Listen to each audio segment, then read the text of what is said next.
Estimados líderes, saudações. Sejam bem-vindos à edição número 140 do nosso podcast Chá de Coaching e Liderança. Espaço este em que os líderes conectam-se, partilham e juntos crescem. Este programa em formato de podcast inspira-se na metodologia de gestão por competências CHA. C de conhecimento, H de habilidades e A de atitude.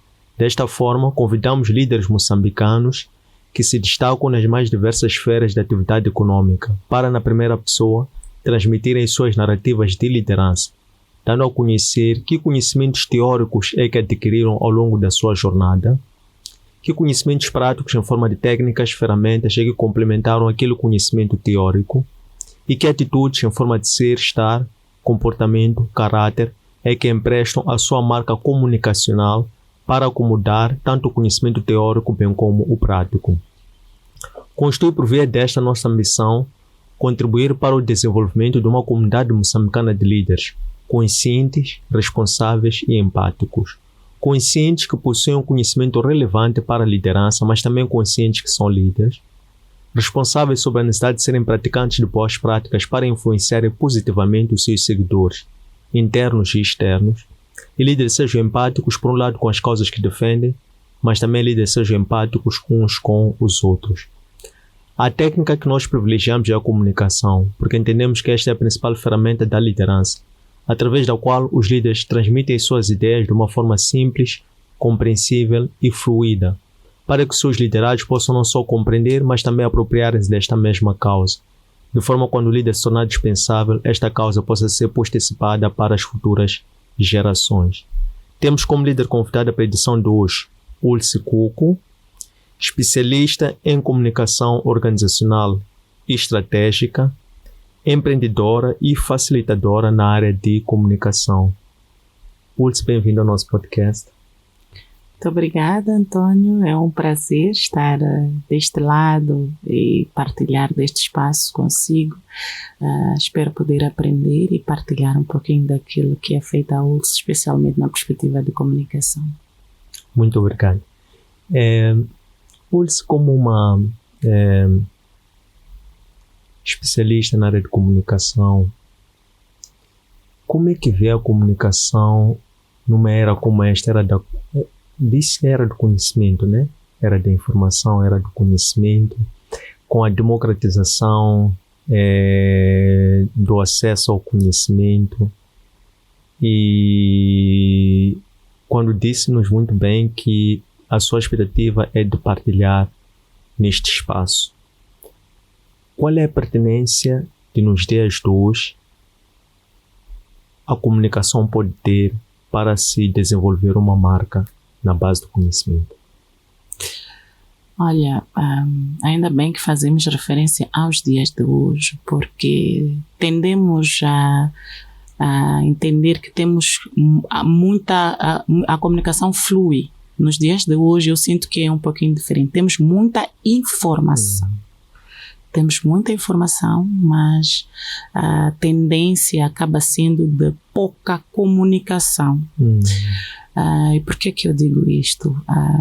Todo mundo, como bem mencionou, tem acesso à informação. Com a globalização, o mundo é uma cidade onde estamos todos conectados.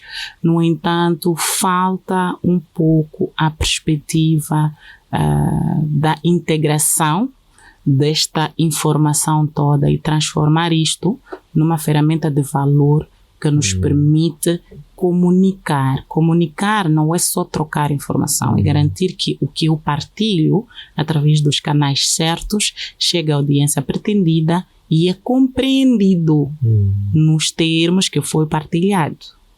E hoje em dia percebemos muito distorção de compreensão. O vídeo tem 30 segundos, mas temos a opção de clicar 2 vezes para ele acelerar. Naquele percurso, de certeza alguma coisa se perde, porque estamos sempre a correr e depois eu compreendo que o Antônio falou isto, mas eu não escutei o áudio todo. não prestei atenção no tom que trouxe, nas pausas que fez, na entonação que apresentou e tudo isto. Então, nós temos muita informação à nossa disposição, mas temos o desafio de parar e perceber se realmente estamos a nos comunicar, que um dos objetivos primários da comunicação é garantir entendimento e compreensão mediante os objetivos estabelecidos. Não é? Então, indo também para a questão do estabelecimento de uma marca com base na comunicação, ela acaba sendo a premissa. Eu sempre digo e advogo que a comunicação não é um acessório, ela é uma peça principal, independentemente da disciplina sobre a qual nos encontramos. Então, se é necessário estabelecer, se temos a pretensão de estabelecer uma marca, tem várias questões que devemos respondê-las e especialmente saber o que é que queremos fazer, para quem, o porquê. E estas perguntas todas vão nos ajudar a desenhar uma estratégia, não só numa perspectiva de venda, de marketing, mas também de comunicar. Uma marca, visualmente, é um elemento de comunicação. O logo de uma marca, o tom que pomos sobre o nome. Quando nós falamos Academia Antônio Sende, é uma marca e temos que trazer por detrás todas as ferramentas que sustentam e estabilizam esta marca, para que ela fique um produto interessante e desperte então a atenção do público que se pretende alcançar, e a partir daí passe a haver, digamos assim, retorno e interação. Porque temos várias marcas que já foram lançadas e estabelecidas, mas porque talvez em algum momento não levaram em consideração a maior percentagem que se deve dedicar à comunicação. Em algum momento depois as coisas falharam, porque é preciso ter retorno, é preciso ter envolvimento da outra parte, que é a parte interessada. Excelente. Como é que as pessoas podem se preparar, por um lado, como uma facilitadora de comunicação, como é que se preparam as pessoas para serem boas comunicadoras do ponto de vista de receber informação, filtrar a informação e poderem se engajar? Falava da questão do feedback, do retorno. Como é que se pode educar melhor a sociedade para saber retirar essas informações que estão muitas das vezes subliminares, para compreenderem, por exemplo, os sentimentos por detrás da comunicação ou da verbalização, para conseguirem, por exemplo, discernir a veracidade, a utilidade, a pertinência, e também para saberem por si filtrar que informação, que marcas podem seguir, tendo em conta, como bem disse, a questão da criação de valor. Prontos. Eu não tenho, infelizmente, uma fórmula, mas tenho sugestões que venho aplicando para mim, e também trago, sempre que tenho oportunidade, de fazer algum exercício de capacitação e facilitação em matéria de comunicação. É preciso desacelerar. Desacelerar em que perspectiva? Nós temos a intenção sempre de concluir antes de ouvir o pensamento. Já concluímos, porque quem falou foi, então ele disse isto. Desacelerar também dentro de nós. Nós somos o elemento essencial nesta cadeia de comunicação. Desacelerar e desenvolvermos-nos, desacelerar e entender quais são as nossas limitações, o que é que nós temos que melhorar. É um exercício muito prazeroso, mas também muito desafiador. Parar, olhar para si, antes de ver-se como um líder, como um comunicador, como um chefe, como um gestor. Quem és tu? De que matéria és feita? Qual é o objetivo que pretendes alcançar? E a partir daí has de entender o que é que precisa melhorar, quais são as ferramentas, mesmo na perspectiva científica, qual é a disciplina que eu devo estudar mais, não é? Qual é o exercício que eu devo praticar mais, que vai estimular, digamos assim, o exercício da escutativa, porque não basta escutar, tem que conseguir desenvolver uma escutativa para poder dar retorno aos outros. por exemplo. Então, eu acredito que desacelerar, não falo apenas na perspectiva de que o mundo é digital, é global, estamos todos a correr, mas nos despirmos da nossa essência, que geralmente é egocêntrica, é precipitada, e estudarmos também, tem grandes comunicadores e grandes matérias que já estão disponíveis e alcançam a palma da nossa mão sobre a comunicação, mas também sairmos da perspectiva científica, entramos para a perspectiva de desenvolvimento pessoal, da interação, da base da humanidade, porque a comunicação é uma ciência de base de conexão da humanidade. Então, acredito que com estes exercícios associados ao conhecimento que buscamos nas universidades, nas escolas, nas academias, conseguem nos tornar a cada dia comunicadores melhores e líderes melhores também.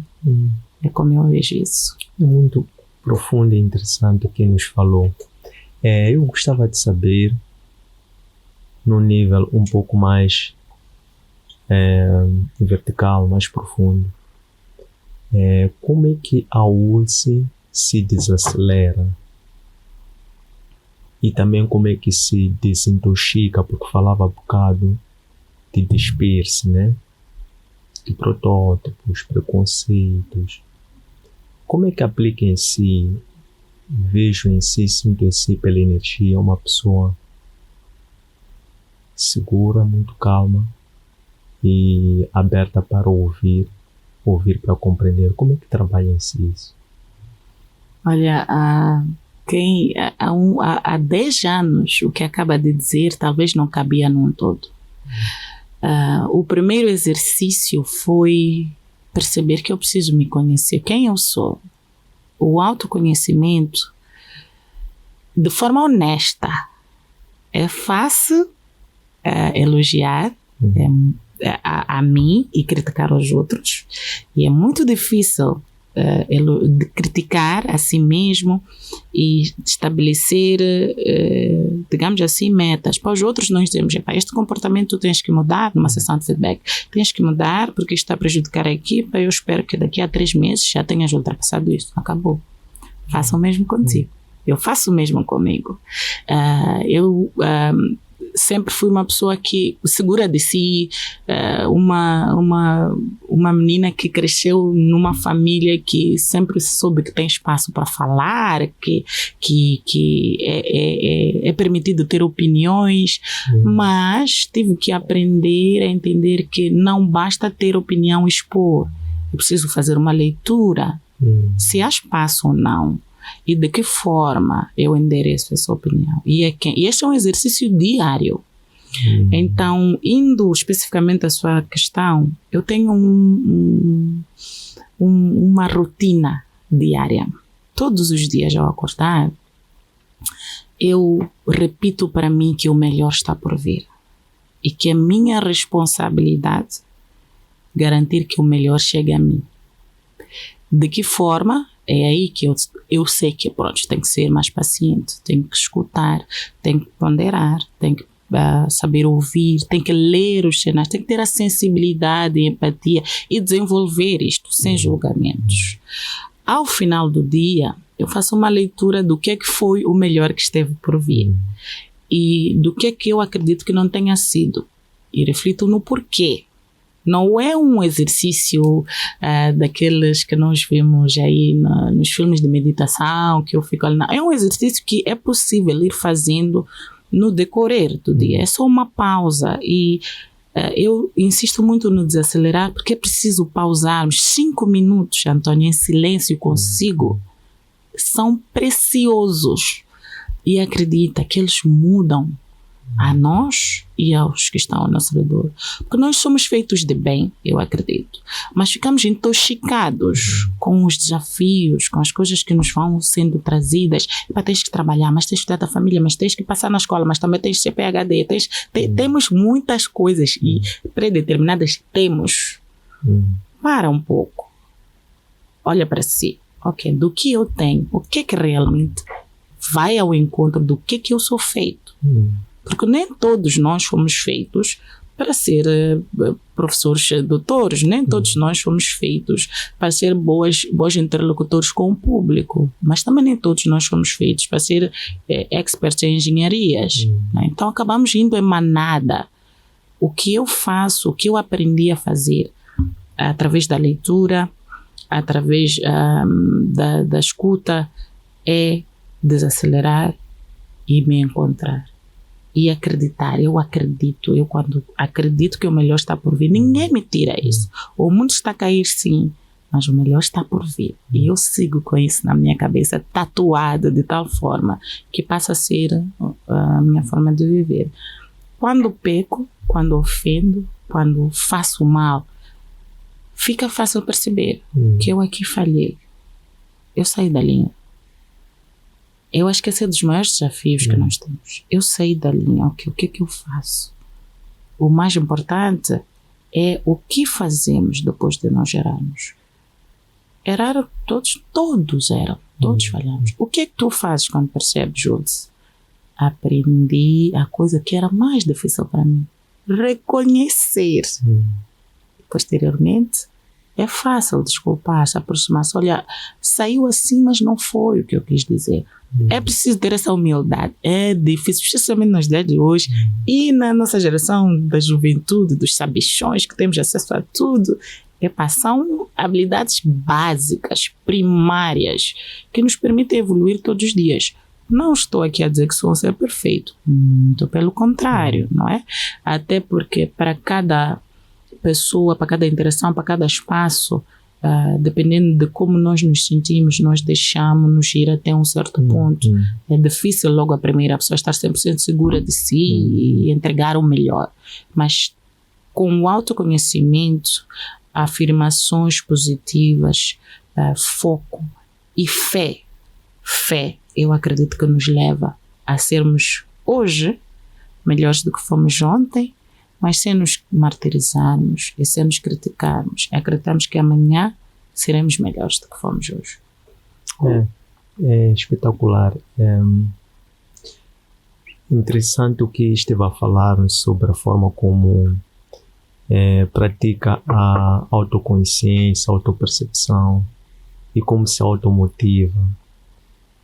Gostávamos de entender ainda de si como é que foi trabalhando esta comunicação não violenta que esteve aqui a referir-se muito bem sobre o conhecer-se melhor para saber como desenvolver relacionamentos com as outras pessoas e construir conjuntamente esses relacionamentos. Qual é a importância de uma comunicação não violenta, sobretudo em contextos de crise, para um líder? Eu acredito que é a chave para uma melhor gestão de crise. Falando crise, quer dizer que estamos todos nós apreensivos, há alguma ansiedade aí, há alguma preocupação, não só numa perspectiva de gestão da marca, reputação, colaboradores, dependendo do tipo de crise e o nível de abrangência da mesma.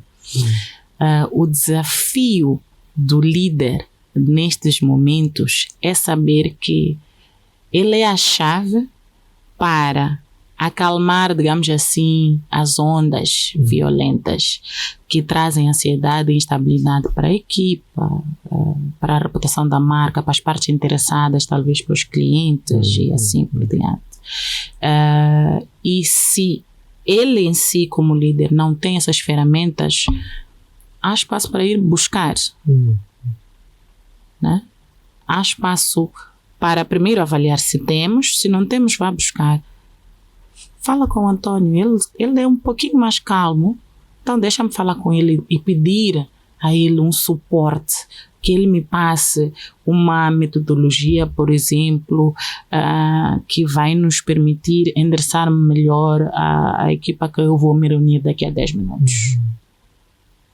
Agora, se também temos o autoconhecimento, sabemos que não, eu consigo fazer isto. Eu sou a pessoa que vai ajudar.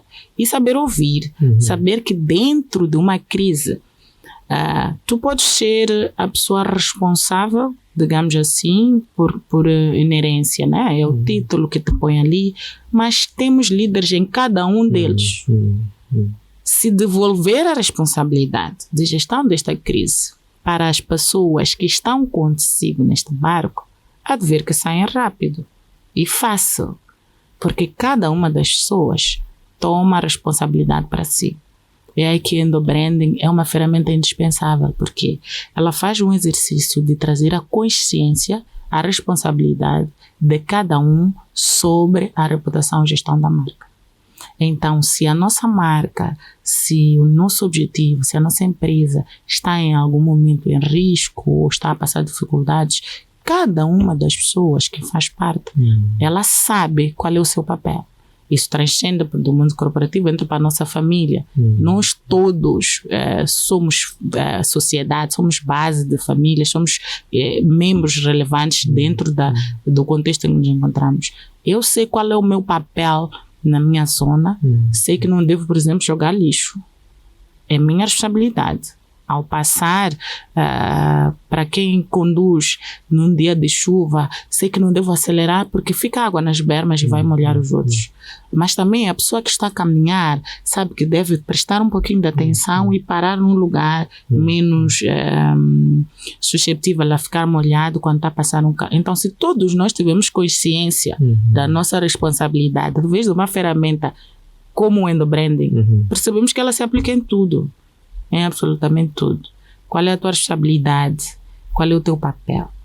Então, devolva isso para a equipe, devolva isso para todos com quem interage.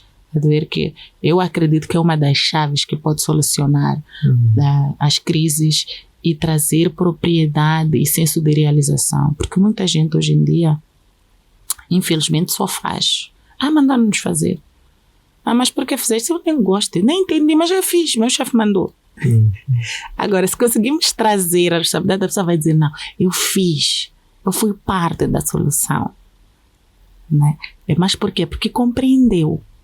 Porque compreendeu? Porque existem ferramentas de comunicação como o endobranding, como capacitar, emancipar os outros, permitir e dar espaço aos outros para a sua existência, ouvir, questionar, mas também criar um ambiente seguro, permitem-nos absorver e aprender. E depois percebes que, olha, como líder, no final do dia o meu papel não é chegar e dizer o que fazer, é facilitar que os outros tirem o melhor de si.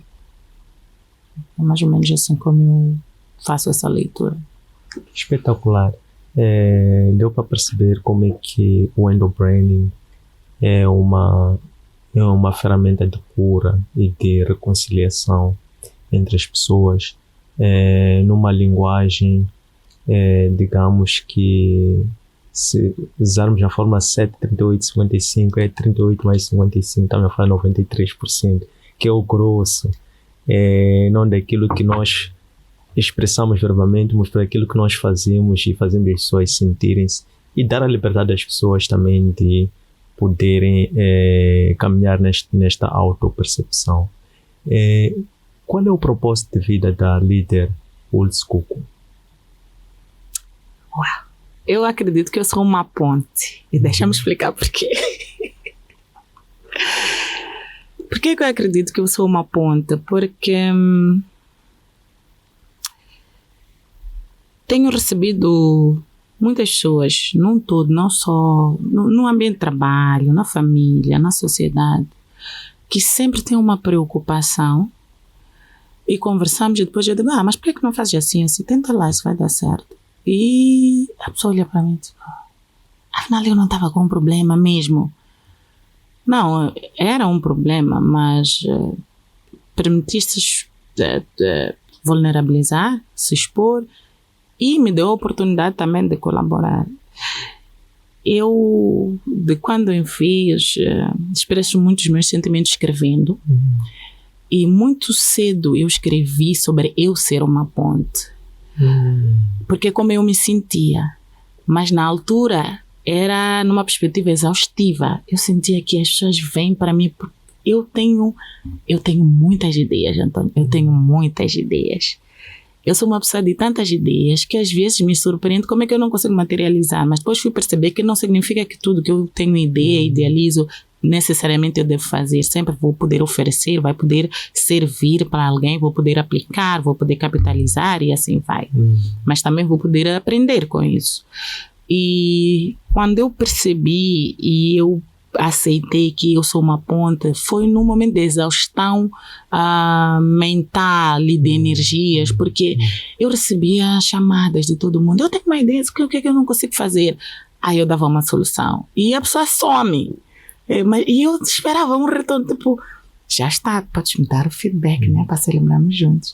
Levou tempo para eu perceber que eu tenho a responsabilidade, porque me foi permitido ser assim. Uma pessoa que tu chegas, se te permites de forma honesta e vulnerável a conversar comigo, has de sair com uma possível solução, has de sair com menos peso do que começaste esta conversa, has de sair um pouquinho mais alegre. Eu sou aquela pessoa que dentro dos meus amigos, mas infelizmente para chegar a essa úlcera é preciso de criar um ambiente de segurança para ela. Eu sou a pessoa que levanta a energia, o astral e não sei o quê.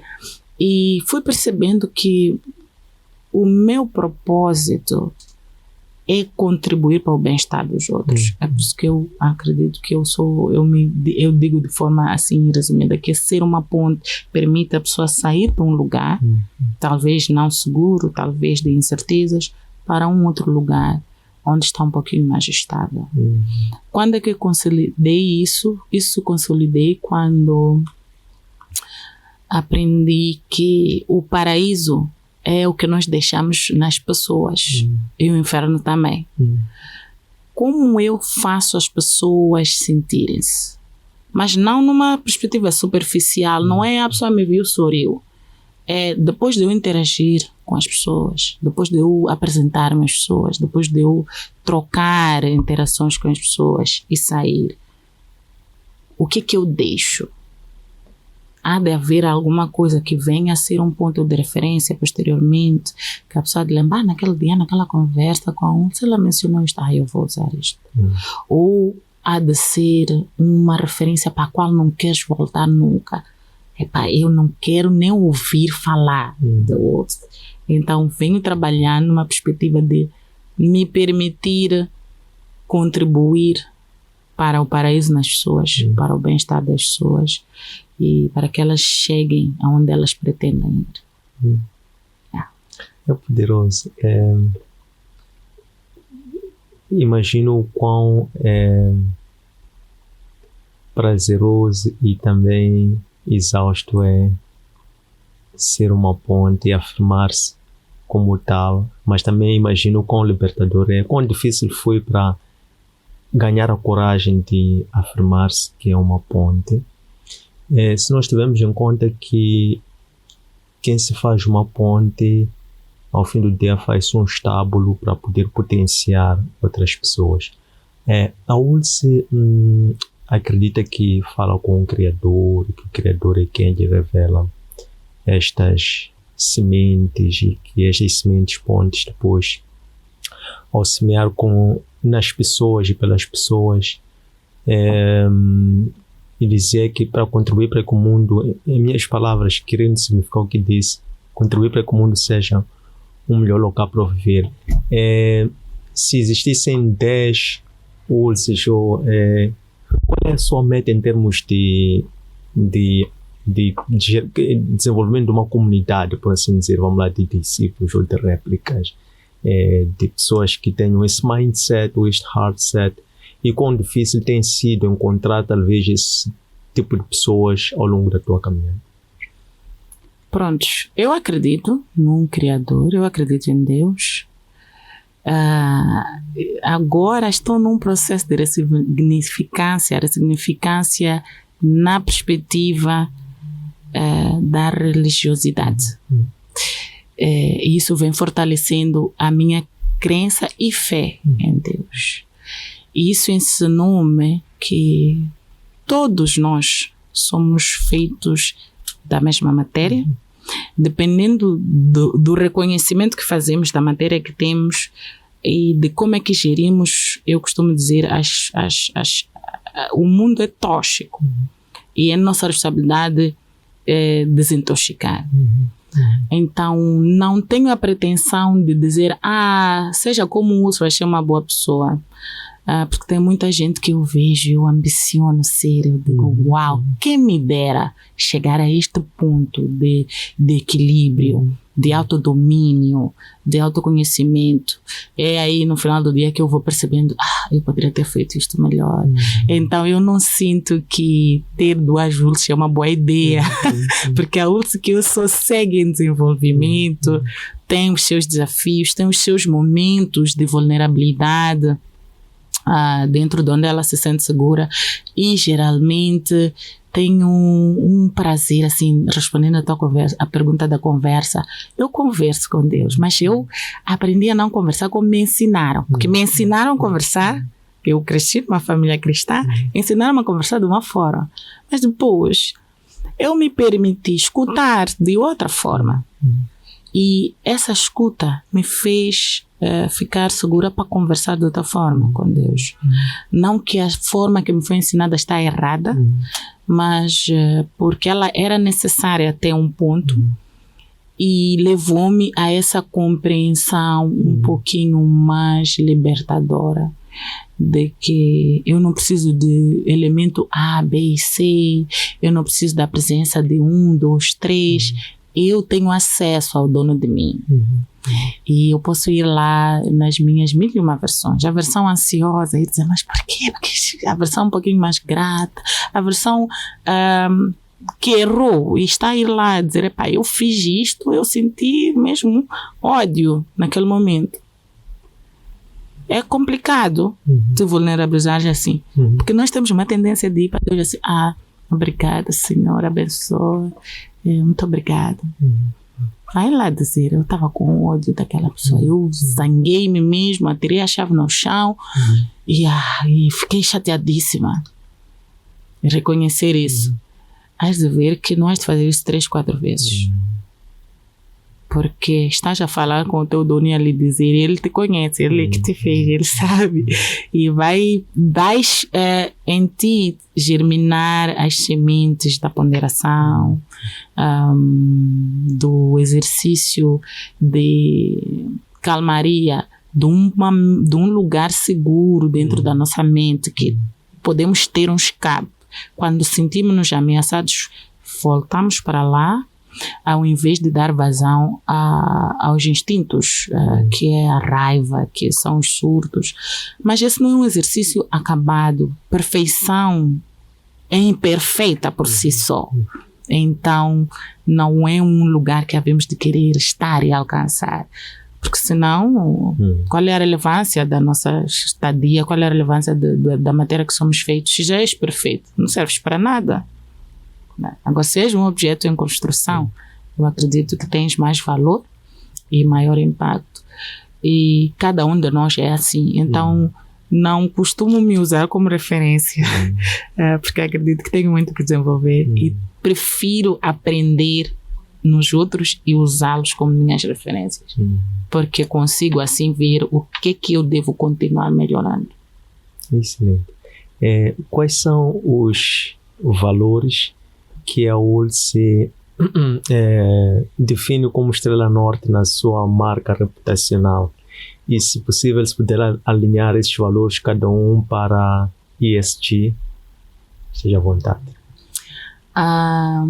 Prontos, vou sair um pouco da predefinição. Geralmente essas conversas estão à espera de ouvir assim, os valores mais corporativos, né?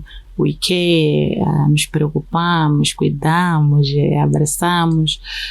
Eu acredito muito na intenção positiva.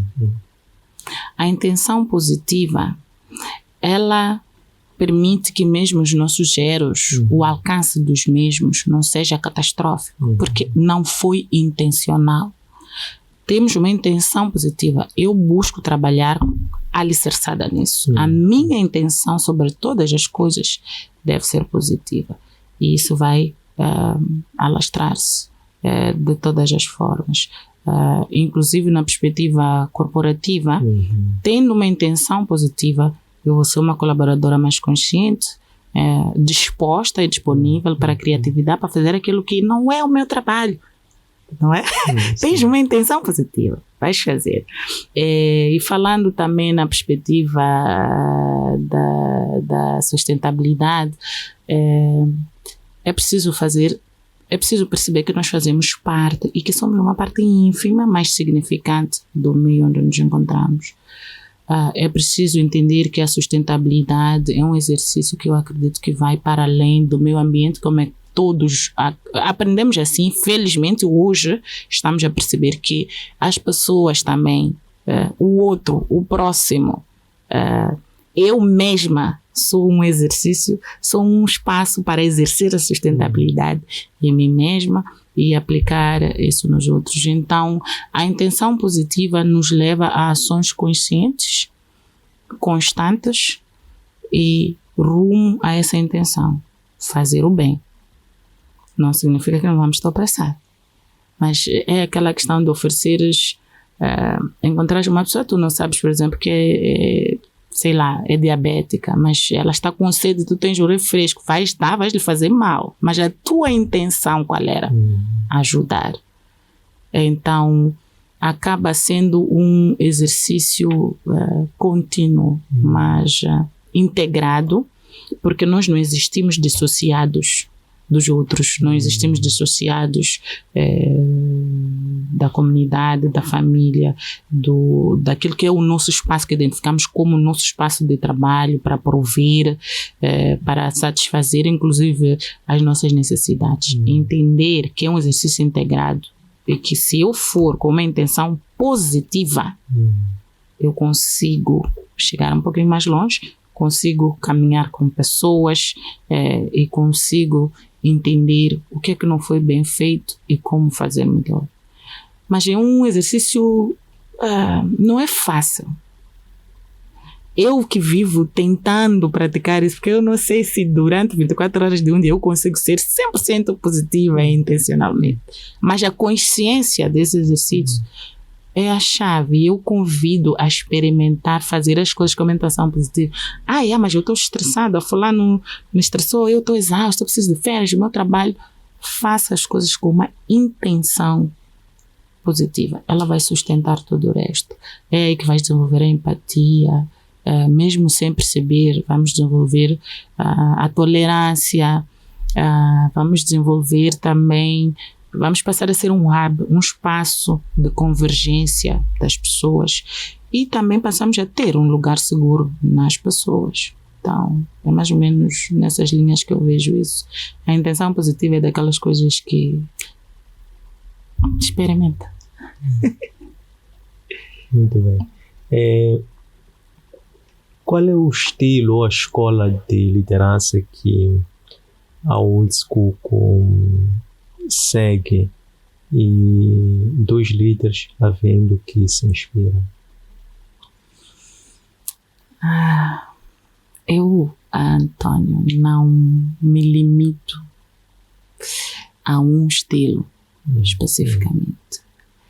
E eu vou dizer porquê. E respondendo também à questão dos líderes. Não tenho... eu me permito inspirar por pessoas que têm uma característica específica.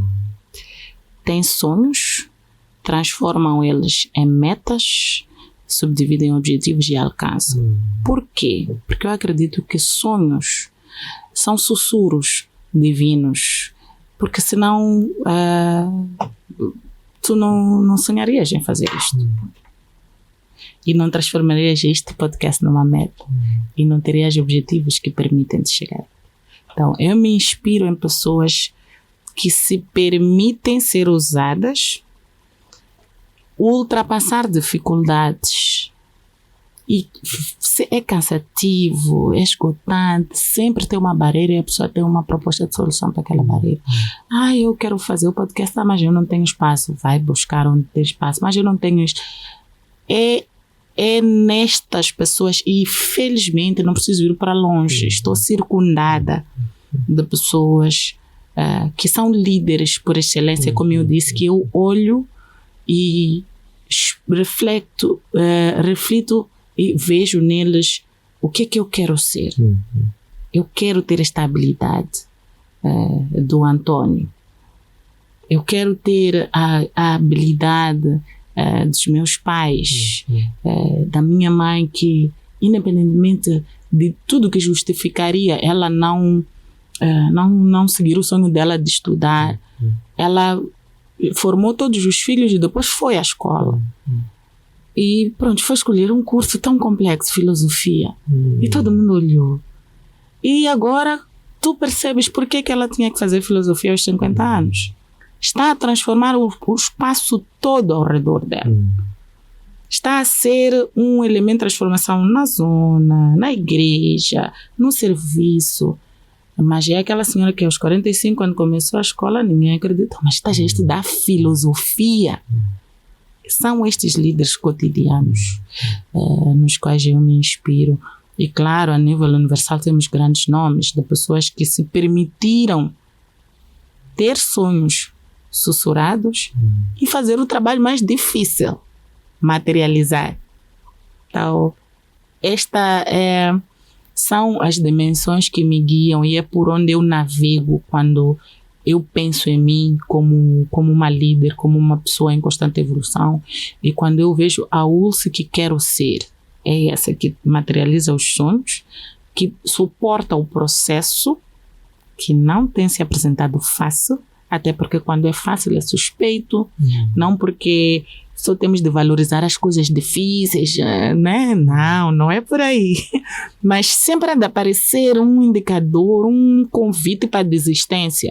Quer dizer que estás no caminho certo. Siga. E também me inspiro nas pessoas que se permitem retroceder, dar passos para trás e dizer, aqui eu poderia ter feito melhor. Eu gosto muito do termo reroute, redefinir a rota, recalcular. Vamos recalcular todas as vezes necessário. Vamos tropeçar sim, entrou ali, é um caminho sem saída, aquela é uma rua de sentido único. Recalcula a rota, mas não para. Vamos seguir. São essas pessoas que felizmente me circundam.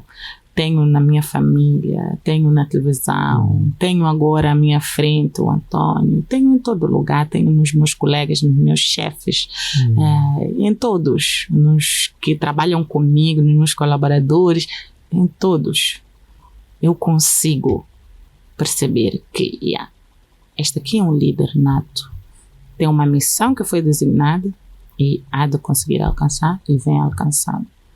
Contar a história de, eu venci, é muito bonito e resumido, que são 5 minutos. Que o processo foi 5 anos. É preciso entender isto. Então, eu costumo olhar muito e faço sempre essa analogia com a graduação da minha mãe. Foi vestir a toga, ei, graduaste! Esqueceram-se lá os 5 anos, quando ela começou a escrever, por que estás aí para isso? Está a perceber? E é nessas águas que eu navego para poder tentar fortificar e me estabelecer como uma líder, uma pessoa de valor e uma pessoa relevante. Muito bem. É muito prazeroso aprender da Ulce. O tempo, infelizmente, é limitado para este espaço. Gostávamos também de saber, não menos importante, que já é a última questão, como é que a Ulce se veste interiormente. É uma expressão. Como é que se prepara no seu espaço privado antes de se juntar em público para inspirar, motivar as pessoas e influenciar positivamente as pessoas? Como é que se prepara do seu ponto de vista físico, mental, espiritual e emocional? Que são todos os pilares dos quais somos feitos, não é? Se eu disser que eu sou uma pessoa muito ansiosa, acredita? Ansiosa mesmo. Mas depois eu percebi que eu não sou uma pessoa ansiosa. Eu tenho estado ansiosa. Ok, vou trabalhando nisso. A autoconsciência, o retiro. Eu gosto muito de me retirar. Acaba sendo... como é que eu digo? Acabo tendo 2 vertentes. pode me encontrar num ambiente que permite, eu sou a pessoa mais agitada, mais conversadora, que faz maiores pontos e conexões, mas sempre reservo um espaço para mim, para eu voltar a mim, para eu conversar comigo, para eu me avaliar e tudo mais. E busco muita força naqueles que Deus me ofereceu como família, porque eles me ensinam, eles me inspiram, eles me motivam. E fé. Eu, quando digo que o melhor está por vir, é porque eu acredito que o melhor está por vir. Independentemente do que venha a acontecer, se eu estava para ir falar, depois perdi-me, era para começar às 11, começa às 12. Calma, porque o melhor está por vir. Essa capacidade de conversar comigo é uma das maiores dádivas que eu tenho. E é uma dádiva mesmo, porque eu acredito que Deus me ofereceu, de tanto perceber que é paciência, eu fico perdida.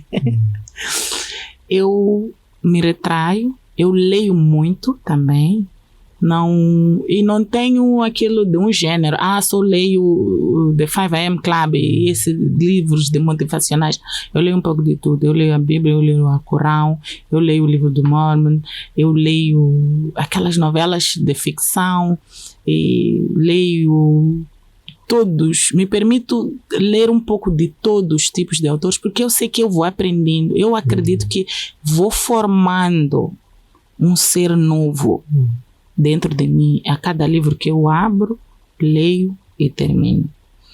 Então, seria mais ou menos isso. Me retrair, me retirar, escutar, a repetição em formato de fé, acreditar num propósito e num Criador, e ler. Porque ler abre as asas para diversos universos, para o mundo infinito. Eu gosto de ler. Uau, muito obrigado por este sermão, permita-nos a expressão, e pela síntese que trouxe lá na parte final, porque sempre os bons comunicadores cuidam de deixar os highlights, porque senão depois não fica diluído. Exatamente. Desejamos assim muito bom e que continue a cultivar essa positividade de forma a se automotivar, crendo que o melhor ainda está por vir, para transmitir também essa animosidade para as muitas pessoas que influencia interno e externamente. E desejamos para si um feliz ano 2025 e cheio de muitos êxitos.